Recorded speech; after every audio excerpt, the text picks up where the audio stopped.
Alright, g'day, bleh, g'day, hi and welcome. Let's see if I can, maybe I better bring that a little bit closer so I can actually grab it whenever. Okay, so I'm gonna do some fancy video stuff now, where I talk about topics and stuff. See what I can get away with. I think I can get away with this one, so I'm gonna try it. Look at those beautiful drum shells. Okay, so I'll start with this one. I'll try to make it kind of quick. Try not to bounce the double bass pedal the camera off the 4B movement. Okay, I don't want to get too much onto this one because it's kind of dangerous to cover these topics on YouTube with all the censorship and stuff like that they do. Sometimes you get away with it. Other times you get shadow banned and censored, and I've already been through all that. So, but my take on it is this: I support it. 100%. And in fact, I wish every group that would kind of do this is because they're outing themselves. But there's a deeper reading. I support it, maybe not for the most purest of intentions. The way I look at it is these women that are going on this 4B thing, these were single women mostly anyway, that nobody kind of wants. So all the, they're very narcissistic. They're very into the feminist thing. I've already did a whole thing on the feminist thing, where it comes from, the cult of Lilith and all that. But they also, they're sociopath.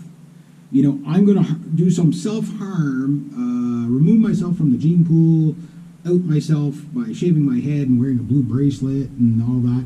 And I'm not going to talk to men. I'm not going to do this. So in other words, they're going to do, everything that the people they oppose kind of wants them to do. So, like if you're walking down the street, you see a girl with a blue bracelet with a shaved head, you know just to avoid her. It doesn't matter. She's not, apparently, if she follows this, she's not going to talk to you or associate with you anyway. So, see ya. You know what I mean? But I want to address something else on it. Okay, so we have some laughs at some of these meltdowns and stuff like that. But you have to understand where it's coming from. And this is not so funny. This is, you have to understand these people are really scared. They're really hurt. They've bought into something, brainwashing is the simplest way you can put it, in something that they truly believe is going to happen to them, right? Without even looking into what the actual stances of things are and whatever. And when you really look into it, it's mainly a nothing burger. I'm not saying there is no concern whatsoever. I'm not even saying there's no difference of opinion. Clearly there is. But what I'm saying is 4 years from now, those women they're not going to be living in the Handmaid's Tale as they think they are.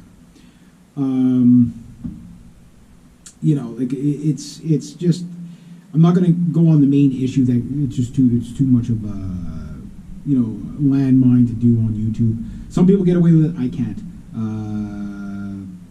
Once you've been banned once, it seems like it follows you all the time.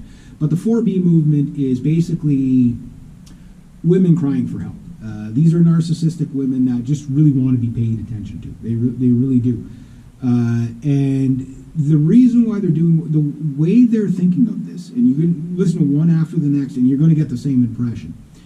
I'm sure there'll be exceptions to the rule, of course, but the way they're thinking about this is they're like, if I'm doing this, you made me do this to myself. You made me go celibate, which, okay, well, one advantage of that is if they're celibate, is, and they're not sleeping around, well, there's less diseases, sexually transmitted diseases that will be spread, so that's a win for society.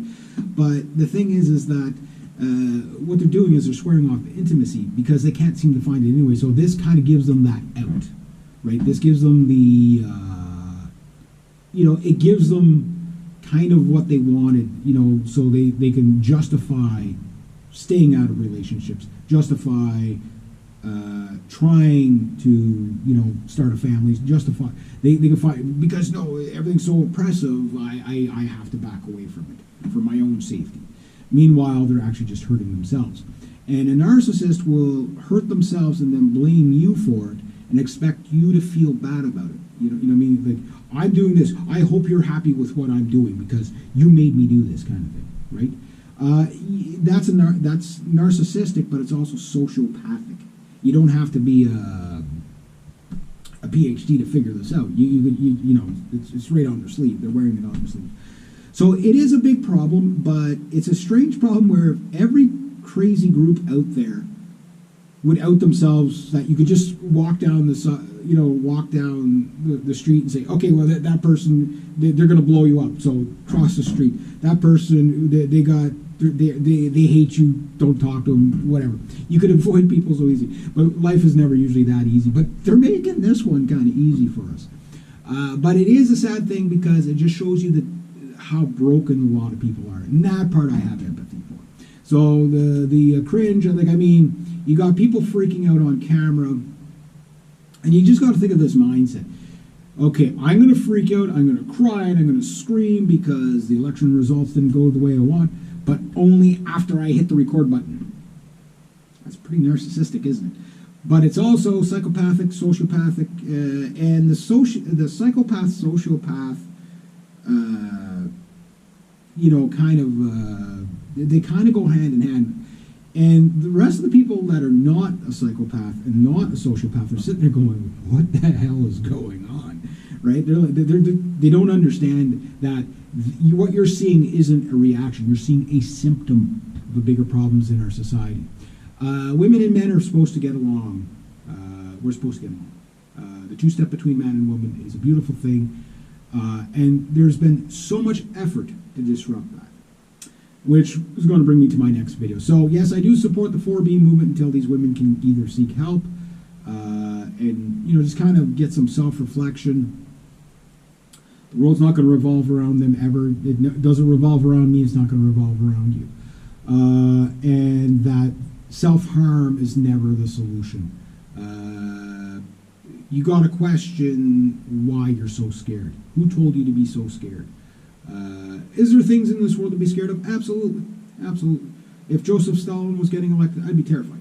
If Saddam Hussein was, I mean, you want to see a scary man who took power, Saddam Hussein. Watch, like, Saddam's first day in power.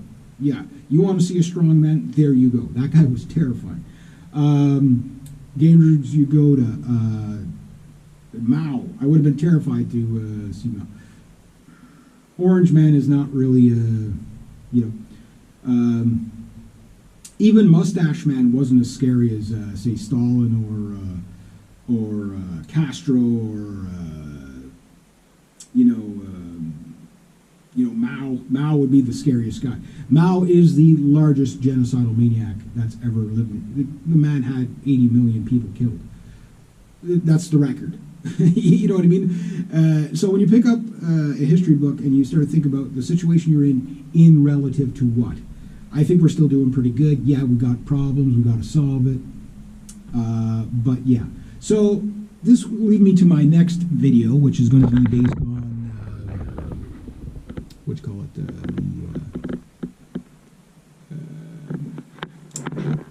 nuclear family versus the extended family.